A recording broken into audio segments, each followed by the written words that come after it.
नमस्कार, विठ्ठल बोलेमध्ये स्वागत. मी विठ्ठल पाटील. खरं तर स्वहिमतीवर पक्ष काढणं आणि तो वाढवणं आणि त्या पक्षाच्या माध्यमातून सत्ता मिळवणं हे इतकं काही सोपं नाही.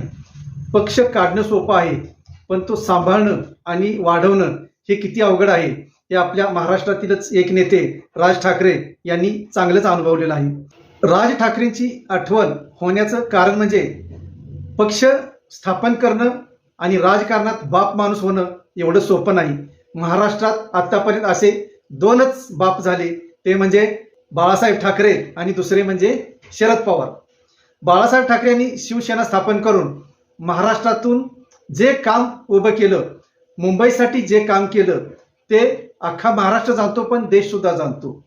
तसंच शरद पवार यांनी राष्ट्रीय पक्षामध्ये राहून जेव्हा त्या पक्षाच्या वरिष्ठांशी मतभेद होतात तेव्हा पक्षाचा त्याग करून स्वबळावर आपला पक्ष स्थापन करून जे महाराष्ट्रात एक वेगळं वादळ निर्माण केलं आणि त्या वादळातून त्यांनी आपला पक्ष सत्तेत ठेवला, हे काय कमी नव्हे.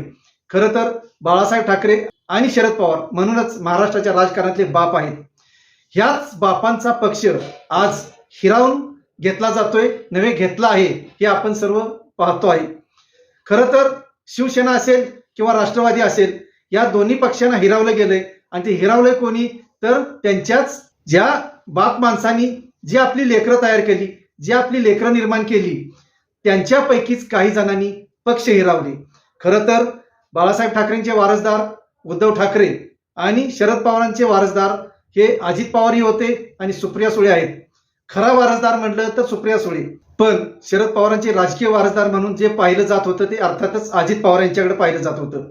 तसंच काही वर्षापूर्वी बाळासाहेब ठाकरेंचा राजकीय वारसदार म्हणून राज ठाकरेंच्याकडे पाहिलं जात होतं. राजकीय स्थित्यंतर असतील किंवा राजकारणातील काही दुवे असतील, काही कच्चे दुवे असतील, काही मजबूत दुवे असतील, त्यातून जेव्हा बाप लेकांचा प्रश्न येतो तेव्हा अर्थातच लेकासाठी किंवा पुत्रप्रेमासाठी बापानं हा राजकीय निर्णय घेतला अशी टीका केली जाते. आणि ती टीका अर्थातच बाळासाहेब ठाकरेंना सहन करावी लागली होती. आणि ह्या टीकेचा असाच एक धागा होता की तो म्हणजे उद्धव ठाकरे आणि राज ठाकरे. त्या काळात उद्धव ठाकरेंपेक्षा राज ठाकरे शिवसेनेत एक युवा नेतृत्व म्हणून पाहिलं जात होतं.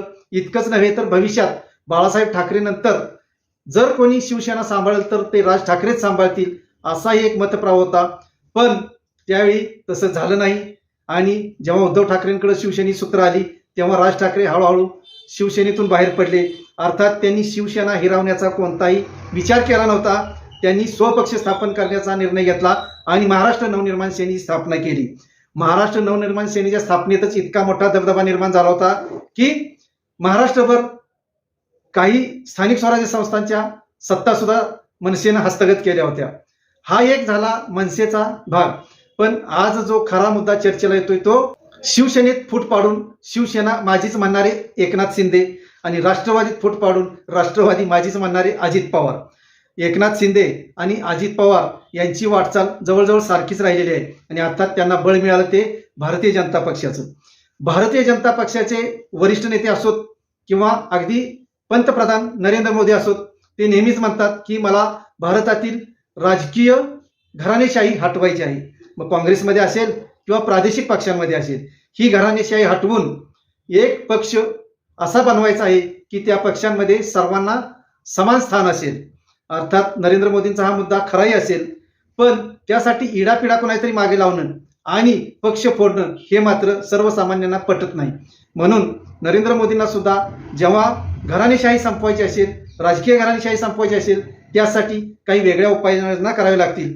पक्ष फोडून, घरं फोडून अर्थातच घराणेशाही संपणार नाही, उलट ती बळकट होईल, असाच एकूण जनमानसाचा मतप्रवाह आहे. एकूण हा सर्वोच्च न्यायालय असेल, निवडणूक आयोग असेल आणि किंवा थेट महाराष्ट्राच्या विधानसभेचे अध्यक्ष नार्वेकर असतील, यांनी जे जे निकाल दिले त्या निकालांबाबत अर्थातच संभ्रम आहे. सर्वसामान्य मतदार हा या निकालांबाबत संभ्रम व्यक्त करतो आहे. हे असतानाच जेव्हा जेव्हा अशा घटना घडतात आणि जेव्हा जेव्हा लोकपरीक्षेला सामोरं जावं लागतं त्यावेळीच खरा निकाल हा लागलेला असतो आणि तो निकाल कोणीही फिरवू शकत नाही. पण त्यासाठी काही काळ थांबावं लागणार आहे. येत्या लोकसभा आणि विधानसभेमध्ये जो मतदार निकाल देईल तोच निकाल अंतिम असणार आहे. जर भारतीय जनता पक्षाशी सहमत एकनाथ शिंदे अजित पवार गटाचे जास्तीत जास्त उमेदवार विजयी झाले तर मतदारांना हा निकाल हा निर्णय पटलेला आहे असं त्याचा अनुमान निघेल.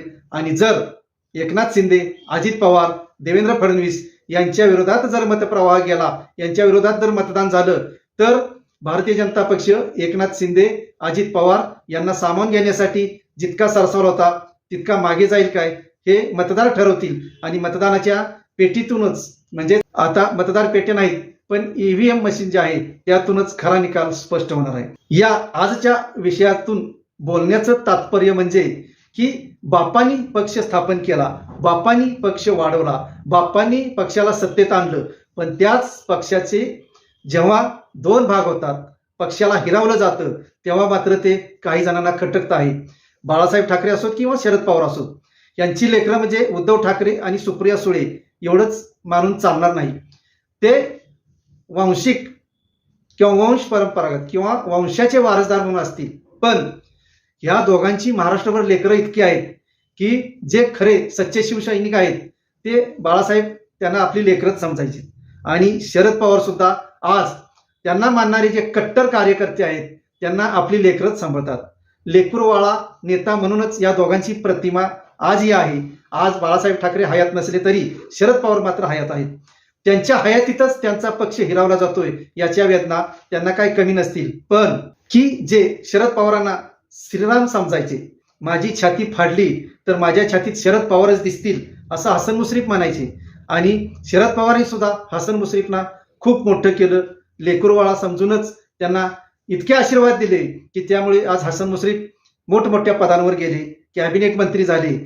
हे असताना जेव्हा एकांतात हसन मुश्रीफ असतील आणि त्यांना शरद पवारांना आपण सोडलेल्याची जेव्हा आठवण होत असतील तेव्हा खरोखरच ते एकांतात ढसाढसा रडत असतील असे त्यांचे जवळचे काही कार्यकर्ते बोलून दाखवतात. म्हणजे उद्धव ठाकरे, सुप्रिया सुळे ही जशी बाळासाहेब ठाकरे आणि शरद पवार यांची लेकरं असली तरी त्यांची महाराष्ट्रभर अशी लेकरं आहेत, असे कार्यकर्ते आहेत की जीवाला जीव देणारे आहेत. त्या लेकरांना मात्र आज त्रास होतोय पक्षफुटीचा, पक्ष हिरावण्याचा. म्हणून ते पुन्हा एकदा उद्धव ठाकरेंच्या आणि शरद पवारांच्या पाठीशी उभे राहण्यासाठी एकवटत आहेत. अर्थात हा एकवटलेलापणा कितपत टिकणार आहे, किती एकसंध राहणार आहे तो येत्या निवडणुकीच्या काळातच आपल्याला पाहायला मिळणार आहे. धन्यवाद. असेच नवनवीन विषय ऐकण्यासाठी लाईक, सबस्क्राईब आणि बेल आयकॉनवरती क्लिक करा.